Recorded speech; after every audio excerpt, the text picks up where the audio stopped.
Hello, AFEX students! I'm back with another song for you guys. We are going to be using 4 chords to play Don't Stop Believing today. Here's what it sounds like.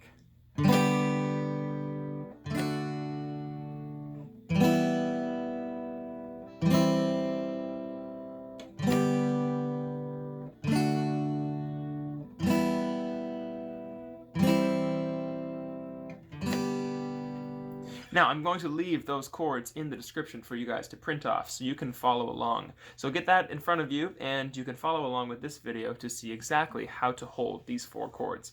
So this is going to be the easy version. We're just going to use 4 strings in this version. And we're going to start with G. So for G, you're going to place your 3rd finger, 1, 2, 3, on the 3rd fret on the string closest to the floor. And we're going to play 4 strings. And that's G. Make sure you're not touching the fret. That's not going to sound very good. Make sure you're not too far back. That's not going to sound very good either. Make sure you're in that sweet spot right at the front of the fret. Okay? That's what I call the sweet spots. So that's G. Next, we're going to play D. Now for D, we're going to need 3 different fingers. Now, if you remember playing G on the ukulele, it is exactly the same. But let me give you a little reminder. I am going to start by putting my middle finger on the 2nd fret of the 1st string. Then I'm going to take my 1st finger and reach it down to the 3rd string, also on the 2nd fret. And D looks like a triangle, so finally I'm going to take my ring finger, finger number 3, and place it in the middle on the 3rd fret. So now I have a triangle. This is called D, and we're going to play 4 strings. So that's my D chord. Excellent. Moving on to E minor. E minor is nice because it's only 1 finger. Reach down to string number 4. 1, 2, 3, 4. And we're going to put our 2nd finger on the 2nd fret. Now it's got to be this 2nd finger, the middle finger, and you'll see why in a second. Sounds like this. Playing 4 strings, that's E minor. Minor chords are sad chords.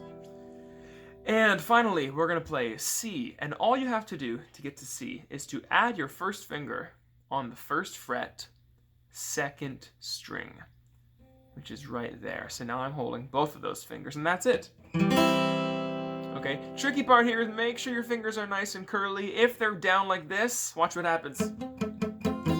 Doesn't sound very good because I'm touching the 3rd string, I'm touching the 1st string, they're being muted. That doesn't work, so you have to reach your fingers so they are sort of straight down on top of the strings, and they're leaving room so the 3rd string is open and the 1st string is open. You put it all together, it sounds like this. So that's my C chord, okay? Not this, but this. C chord, okay? Beautiful. So we're going to play all those chords in a row. G, D, E minor, C, and we'll play it twice. Now for each one, we're going to use a whole note, which means we're going to count to 4. Okay? Let's go back to G. Nice and slow. 1, 2, 3, 4. G, 2, 3, and D. D, 2, 3, E minor. 2, 3, now C. 2, 3, and one more time. G, 2, 3, and D. 2, 3, 4, E minor, 2, 3, and C, 2, 3, 4, and end on G. Okay, it's nice to end on the 1st chord you started with. It usually sounds pretty okay. So, little secret for you there. You can always move your fingers early. You don't have to wait 4 beats and then move. Watch what would happen if I waited 4 beats and then I decided to start thinking about the next chord. 1, 2, 3, 4. Okay, now it's time for a D chord. And that big gap in there is what we're trying to avoid. We don't want any big gaps. We want to keep that steady 4, 4 times. So what if I did this instead?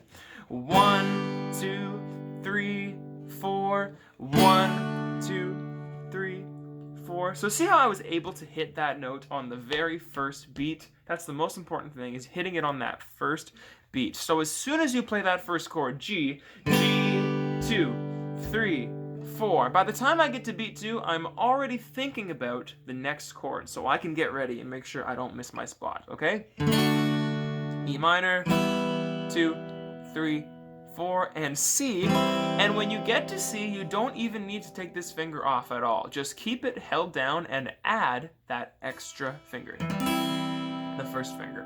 Okay? Awesome. So, check back next week for the hard version using all 6 strings and the melody, which you can play on top of this song. Okay? Happy practicing, and we will see you in the next one.